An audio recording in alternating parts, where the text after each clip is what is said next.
Une nuit sans lune, 6 signaux mystérieux ont illuminé le ciel du Burkina Faso. Ces anomalies, d'apparence insignifiante, ont attiré l'attention d'Ibrahim Traoré. Mais ce qui semblait n'être qu'une simple perturbation allait déclencher une série d'événements qui allaient redéfinir la stabilité de tout un pays. À travers ces signaux presque invisibles, une question se pose. Et si ce n'était pas un simple test, mais une véritable menace en gestation ? Comment un petit écart dans l'ordre naturel pourrait-il signifier un basculement complet ? Ibrahim Traoré le savait. La moindre perturbation pouvait être le début d'un grand changement. Dans les prochains instants, nous explorerons en profondeur comment une série de signaux apparemment anodins a entraîné une réponse stratégique précise du Burkina Faso. Ce phénomène, que peu auraient pris au sérieux au début, a révélé une fragilité insoupçonnée dans la défense du pays. Nous allons voir comment ces anomalies, ignorées au départ, ont fini par provoquer un ajustement crucial dans la sécurité nationale. Le Burkina Faso n'était pas seulement confronté à une menace extérieure, mais à une dynamique bien plus insidieuse. L'attaque venait de l'intérieur, sous forme de signaux subtils qui testaient sans relâche la réactivité du pays. Vous découvrirez comment Ibrahim Traoré, en analysant ces signes presque imperceptibles, a pu anticiper un bouleversement stratégique majeur. Cela nous amène à une question essentielle. Comment un territoire peut-il détecter puis réagir face à des signaux qui, au départ, semblent insignifiants ? Préparez-vous à comprendre la fragilité d'un système qui, trop longtemps, n'avait pas pris la mesure de ce qui se passait dans son propre ciel. La première perturbation significative est apparue lorsqu'un opérateur a détecté une variation anormale dans la fréquence des signaux aériens dans une zone où la surveillance était habituellement stable. Cette anomalie, bien que discrète, a attiré l'attention d'Ibrahim Traoré. Ce dernier savait que même une petite perturbation dans un environnement aussi maîtrisé pouvait être le signe de quelque chose de plus grand. En poursuivant l'analyse, plusieurs autres signaux similaires ont été enregistrés dans des zones différentes du pays. Les variations, bien que faibles, suivaient un schéma précis, presque géométrique. Cela a mis en évidence la possibilité d'une surveillance active du territoire burkinabé, discrète mais persistante. Au départ, ces signes n'étaient que des curiosités techniques, trop minimes pour justifier une réponse officielle.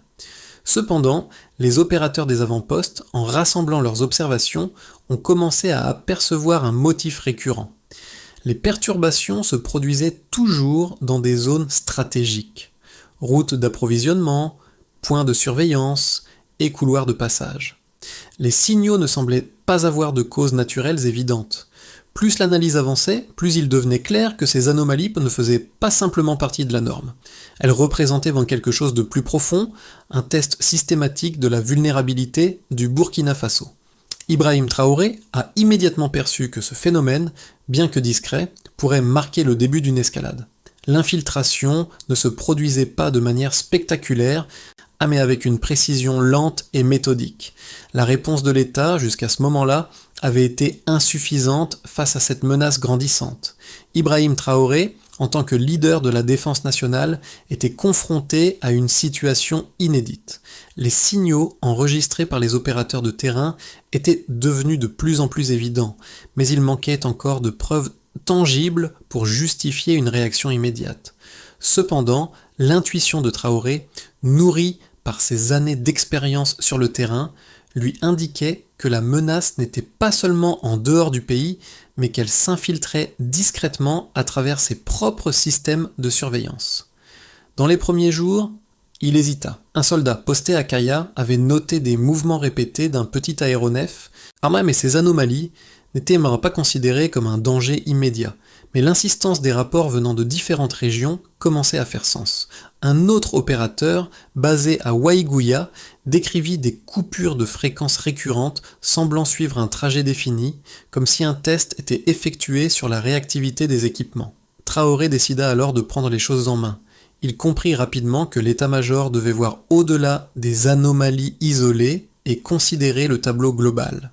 Il n'était pas question de réagir à chaque signal individuel, mais d'identifier le fil conducteur reliant ces événements. Le pays se trouvait à un tournant où chaque décision pouvait entraîner des conséquences dramatiques. Traoré était déterminé à ne pas sous-estimer ce qui aurait pu sembler insignifiant pour d'autres. Il ordonna une expansion immédiate des analyses et la mise en place d'une coordination plus centralisée des efforts. Ce n'était pas seulement une question de sécurité nationale, mais d'assurer la souveraineté face à des pressions extérieures insidieuses. Les premiers signes de menace sont apparus lors d'une nuit sans lune, où des anomalies subtiles ont perturbé les systèmes de surveillance. D'abord perçus comme des événements isolés, ces perturbations ont progressivement formé un schéma cohérent. Ibrahim Traoré, observant la situation, a décidé de réagir avant que ces anomalies n'atteignent une échelle critique. Il savait qu'un petit décalage, aussi insignifiant soit-il, pouvait se transformer en un problème majeur, si laissé sans surveillance. Les rapports d'anomalies se multipliaient, chacun apportant une pièce supplémentaire au puzzle. C'est à Waiguya, les opérateurs ont détecté des trajectoires anormales, tandis qu'à Kaya, les soldats ont remarqué des variations dans les fréquences radio. Ces signaux étaient devenus trop répétitifs pour être ignorés. Traoré a ordonné une intensification immédiate de la surveillance dans les zones critiques, en particulier autour des routes d'approvisionnement et des points de surveillance stratégiques. Chaque jour, les données continuaient d'affluer de plus en plus claires, établissant un lien direct entre les anomalies et des zones clés du pays. En quelques jours, l'image du problème est devenue plus nette. Une menace extérieure, mais qui n'agissait pas de manière ouverte, se déplaçait lentement à travers le territoire, testant la vulnérabilité du Burkina Faso à chaque étape. Traoré a alors compris que l'attaque n'était pas un événement ponctuel, mais un processus de test long et méthodique. Le pays ne pouvait pas se permettre d'attendre que la menace devienne évidente. Il devait agir dès maintenant. En parallèle, les équipes d'analyse ont élargi leur périmètre de surveillance, capturant des données qui, jusque-là, étaient considérées comme insignifiantes. La réaction rapide de Traoré a permis de créer une base solide de données, un réseau de surveillance qui allait bientôt se synchroniser pour mieux comprendre la portée de la menace. En ajustant continuellement les capteurs et en fusionnant les données des différents postes, l'ensemble du pays est devenu un système de détection unifié. La réponse était désormais prête, mais l'intensité de la menace n'avait pas encore été pleinement mesurée. Ce que Traoré ne savait pas encore, c'était que ces petites perturbations n'était que le prélude à un assaut plus organisé. Les premiers indices quantitatifs ont émergé lorsque les opérateurs ont commencé à collecter des données précises sur les anomalies détectées. Ces signes, d'apparence insignifiants, ont révélé une tendance préoccupante. 3 mesures clés ont permis d'établir une base solide pour l'analyse: la fréquence des signaux, leur régularité et les trajectoires des aéronefs détectés.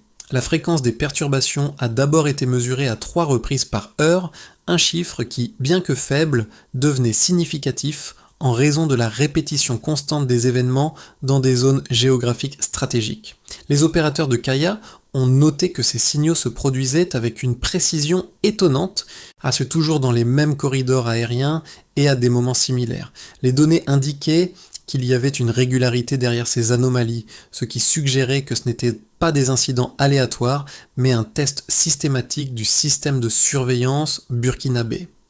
Deuxième élément clé, les trajectoires des aéronefs détectés étaient toujours similaires et les appareils semblaient suivre des trajectoires circulaires autour de points névralgiques du pays, notamment des zones de passage stratégiques.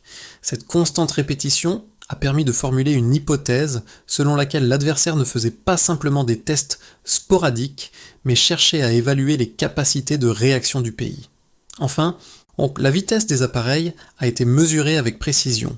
Les premiers relevés ont montré que les vitesses étaient constantes à environ 400 km/h, ce qui a soulevé des doutes sur la nature autonome de ces intrusions. Les variations de vitesse observées par la suite ont renforcé cette hypothèse, suggérant que l'adversaire était en train de tester la réactivité du système de surveillance et d'adapter ses mouvements en conséquence. Ces 3 éléments de preuve, fréquence, trajectoire et vitesse, ont permis de confirmer que la menace ne se limitait pas à une simple intrusion aléatoire, mais qu'il s'agissait d'un processus méthodique, avec une stratégie en constante évolution. En parallèle, Ibrahim Traoré et ses équipes ont analysé l'évolution des données. chaque perturbation semblait suivre un schéma de plus en plus précis, ainsi testant la résistance du système de défense national. Ces chiffres ont été cruciaux pour la prise de décision, car ils ont montré que le Burkina Faso n'était pas simplement observé, mais que la menace se faisait de plus en plus pressante. L'accumulation de ces données a constitué la base de la réponse coordonnée qui allait être lancée. L'analyse des données a révélé deux perspectives opposées parmi les analystes militaires du Burkina Faso. D'une part, certains experts estiment que les intrusions aériennes, bien qu'inquiétantes, peuvent être neutralisées grâce à une surveillance renforcée et des ajustements constants du système de défense. Selon cette lecture, la régularité des trajectoires et la vitesse constante des appareils suggèrent que l'adversaire teste principalement les capacités de détection. L'argument principal ici est que le réseau burkinabé, bien que vieillissant, est encore capable d'identifier et de contrer des menaces simples. Si les intrus suivent des schémas prévisibles, il est donc possible d'adapter la surveillance pour anticiper leurs mouvements et les intercepter avant qu'ils ne puissent me causer de dommages significatifs. Cette lecture repose sur l'idée que la réactivité des forces burkinabées peut neutraliser toute tentative d'intrusion, car les systèmes de détection peuvent être ajustés pour suivre les drones et autres appareils dans les zones sensibles. D'autre part, une analyse plus pessimiste considère que l'adversaire teste délibérément les limites du système, cherchant à exploiter ses vulnérabilités. Cette approche se base sur l'hypothèse que ces intrusions ne sont que des essais préliminaires d'une menace plus sophistiquée. Les perturbations observées ne sont pas seulement des anomalies, mais des tactiques délibérées visant à comprendre et à contourner la réactivité des dispositifs de défense. En outre, les ajustements subtils dans la vitesse et l'altitude des appareils pourraient indiquer une préparation à des manœuvres plus complexes et plus difficiles à contrer. Selon cette lecture, la menace ne réside pas seulement dans les intrusions actuelles, mais dans l'évolution constante de la stratégie de l'adversaire, qui pourrait bien s'adapter rapidement aux réponses burkinabées. Ce point de vue met en évidence les limites du système de défense actuel et suggère qu'une approche plus agressive et technologique pourrait être nécessaire pour contrer une menace qui devient de plus en plus adaptative et difficile à anticiper. Ce qui semblait être une simple série de tests d'intrusion est devenu une menace beaucoup plus sérieuse lorsque la synchronisation des trajectoires a révélé un changement significatif. Une nuit, 3 appareils ont franchi les frontières simultanément, pénétrant dans des zones sensibles. Cette simultanéité a signalé une étape décisive. L'attaque n'était plus une série d'incidents isolés, mais une offensive coordonnée, où chaque mouvement avait un but stratégique. L'une des particularités de cette phase était la manière dont les intrus adaptaient leur trajectoire en temps réel en testant les nouvelles réponses des systèmes de détection burkinabés. Cette phase a confirmé que l'adversaire ne faisait plus que tester les systèmes, mais qu'il entrait dans une phase plus intrusive et plus complexe de son opération. L'important n'était plus de détecter les anomalies, mais de comprendre les intentions derrière ces mouvements soigneusement orchestrés. Ibrahim Traoré et son équipe ont réalisé que la fenêtre de réaction devenait de plus en plus étroite, chaque minute comptait et la menace devenait de plus en plus tangible. Il était désormais clair que le Burkina Faso était dans une course contre la montre pour éviter un dérapage majeur. Les conséquences de cette évolution se sont rapidement fait sentir dans plusieurs domaines clés du Burkina Faso. En premier lieu, à moins que les autorités nationales ont dû repenser leur stratégie de surveillance. Les systèmes de détection, auparavant suffisants pour surveiller des menaces plus classiques, étaient désormais confrontés à un défi de taille, une intrusion invisible qui adaptait ses trajectoires en fonction de la réponse des forces de défense. Ce changement a conduit à une révision immédiate des protocoles de surveillance, avec l'ajout de nouveaux capteurs et la réorganisation des postes de contrôle. Les militaires ont renforcé la coordination entre les différents points de surveillance, cherchant à minimiser les failles et à intercepter plus efficacement les intrusions. Dans le secteur économique, la situation était tout aussi préoccupante. Les entreprises, notamment celles opérant dans les zones minières, ont commencé à ressentir les effets des survols répétés. Bien que ces incursions aient été discrètes, elles ont créé un climat d'incertitude parmi les investisseurs. Les perturbations des communications, bien que minimes, ont suffi à accroître la perception du risque. En réponse, certaines sociétés ont renforcé leurs protocoles de sécurité et ont commencé à revoir leur stratégie de gestion des crises, anticipant une escalade de la situation. Sur le terrain, les populations locales ont également été affectées, bien que de manière plus subtile.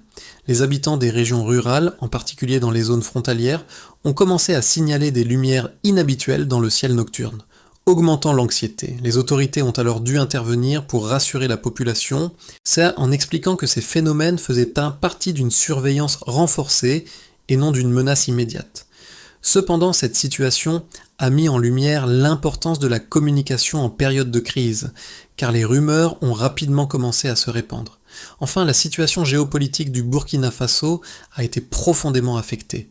Les trajectoires d'intrusion ont révélé que la menace ne se limitait pas aux frontières nationales, mais s'étendait également aux pays voisins. Cette prise de conscience a conduit à une réévaluation des relations sécuritaires régionales. Les discussions entre les pays du Sahel ont commencé à prendre de l'ampleur, bien que de manière discrète. Les frontières, autrefois considérées comme des lignes de défense naturelles, sont devenues des zones de vulnérabilité partagées. Ce qui semblait être un problème national a rapidement pris une dimension régionale, forçant les États voisins à envisager des mesures de coopération renforcées pour contrer la menace commune. Au cours des 6 à 12 mois suivants, plusieurs scénarios de réponse se dessinent pour le Burkina Faso face à la menace persistante des intrusions aériennes. Le premier scénario, basé sur la coopération régionale, envisage une stabilisation relative de la situation. Dans ce cadre, les États voisins, en prenant conscience de la vulnérabilité partagée, coordonnent leurs efforts pour renforcer les capacités de surveillance transfrontalière. En unissant leurs forces, ces pays parviennent à mutualiser les ressources et à créer un système de détection plus efficace. Le Burkina Faso, en adaptant son réseau de surveillance aux nouvelles normes régionales, parvient à limiter les intrusions, tout en maintenant une pression constante sur les forces extérieures. Cependant, ce scénario repose sur une coopération géopolitique fragile où des tensions pourraient surgir en raison des différences d'intérêts et de priorités entre les pays de la région. Le deuxième scénario, plus optimiste, imagine un renforcement interne de la défense nationale. Face à l'intensification des intrusions, le Burkina Faso décide de moderniser ses équipements et de développer des technologies de surveillance plus avancées. L'État met en place une série de mesures, notamment l'installation de radars plus puissants, la mise en œuvre de logiciels de détection de pointe et l'augmentation des effectifs militaires dans les zones les plus sensibles. Ce renforcement technologique, associé à une réponse rapide et coordonnée des forces de défense, permet de repousser efficacement les attaques. Toutefois, cette solution nécessite des investissements financiers et une expertise technique qui ne sont pas toujours disponibles à court terme, ce qui pourrait ralentir sa mise en œuvre. Le troisième scénario, pessimiste, envisage une escalade des tensions où les intrusions deviennent plus complexes et plus fréquentes. L'adversaire ayant étudié et testé les capacités de réaction du Burkina Faso déploie des drones plus rapides, plus furtifs et mieux équipés pour contourner les systèmes de détection. Le pays se retrouve alors dans une situation où ses moyens de défense deviennent insuffisants pour répondre à une menace de plus en plus sophistiquée.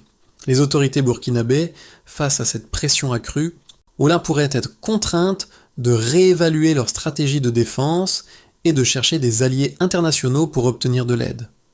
Ce scénario, bien qu'il présente des risques élevés, pourrait aussi ouvrir la voie à une coopération internationale renforcée, mais à un coût politique et économique important. Ces 3 scénarios offrent des perspectives contrastées allant de la coopération régionale et du renforcement interne à une escalade des tensions. La clé du succès réside dans la capacité du Burkina Faso à anticiper les développements et à adapter ses stratégies en fonction de l'évolution de la situation. la résilience et l'adaptabilité seront les facteurs déterminants dans les mois à venir.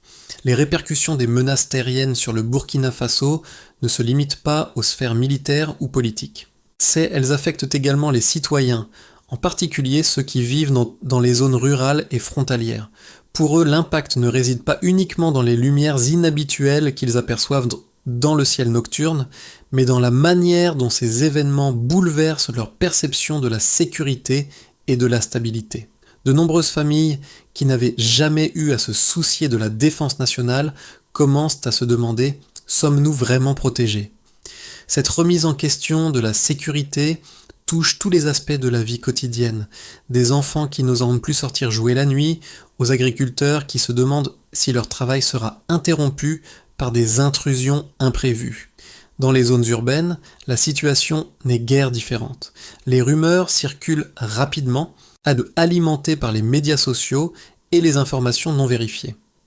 Les citadins, souvent éloignés des zones de conflit, commencent à ressentir un malaise croissant. Les discussions dans les cafés et les salons ne portent plus uniquement sur les problèmes quotidiens, mais aussi sur la sécurité nationale et la façon dont le pays fait face à cette menace invisible. Cela renforce la nécessité de maintenir une communication claire et rassurante. L'État doit offrir une réponse qui ne se limite pas à une action militaire, mais qui prenne également en compte la psychologie collective et la stabilité émotionnelle des citoyens. Les répercussions sur le moral de la population sont profondes. À un moment donné, il ne s'agit plus de simplement repousser les intrusions, mais de rétablir un sentiment de normalité et de sécurité parmi les Burkinabés. Si le pays ne parvient pas à maîtriser cette situation, le risque est d'enfoncer la population dans un état de peur et de méfiance croissante, ce qui pourrait entraîner une fragmentation sociale. En fin de compte, la résilience du Burkina Faso dépendra de sa capacité à unir ses citoyens, à leur offrir un avenir plus sûr et à restaurer la confiance dans leurs institutions. Pour contrer la menace croissante des intrusions aériennes, le Burkina Faso doit adopter une approche à plusieurs niveaux en mettant en œuvre des solutions à court et moyen terme. La première étape cruciale consiste à renforcer le réseau de surveillance du pays. Cela inclut l'installation de radars de nouvelle génération capables de détecter des intrusions à longue distance, ainsi que l'amélioration des logiciels de détection pour mieux analyser les signaux faibles. Ces technologies doivent être complétées par une formation continue des opérateurs afin qu'ils puissent interpréter rapidement les anomalies et réagir en temps réel. Une fois ce système de détection renforcé, les autorités doivent se concentrer sur l'amélioration de la réactivité des forces de défense. Cela implique une meilleure coordination entre les unités militaires et la mise en place de protocoles d'urgence bien définis pour les interventions rapides. Il est également essentiel d'élargir la couverture des zones sensibles en installant des relais supplémentaires et en assurant une présence militaire renforcée dans les régions frontalières. En parallèle, le Burkina Faso doit engager une coopération régionale plus étroite avec ses voisins. Les menaces aériennes étant transnationales, une collaboration renforcée est indispensable pour coordonner les efforts de surveillance et d'intervention. Un échange d'informations entre les pays du Sahel pourrait permettre d'identifier plus rapidement les menaces communes et d'y répondre plus efficacement. À plus long terme, le Burkina Faso devrait envisager de renforcer ses capacités militaires, notamment en acquérant de nouvelles technologies de défense, telles que des drones de détection ou des systèmes de brouillage avancés. Cela permettrait non seulement de sécuriser l'espace aérien, mais aussi de dissuader toute tentative d'intrusion. Enfin, il est essentiel que le pays investisse dans des stratégies de communication pour rassurer la population. La transparence et la pédagogie doivent être au cœur de la réponse afin d'éviter la propagation de rumeurs et de renforcer la confiance des citoyens dans leurs institutions. Le soutien de la communauté internationale, en termes de financement et de technologie, pourrait également jouer un rôle clé dans la réussite de ce plan. Alors que la situation se déployait et que chaque signal détecté était une nouvelle pièce du puzzle, Ibrahim Traoré se souvint des premiers jours, lorsqu'un soldat de Kaya avait noté, sans grande conviction, une anomalie dans le ciel. Ce geste apparemment insignifiant avait été l'étincelle du changement. Ce moment, presque oublié, était devenu le pivot autour duquel tout s'était organisé.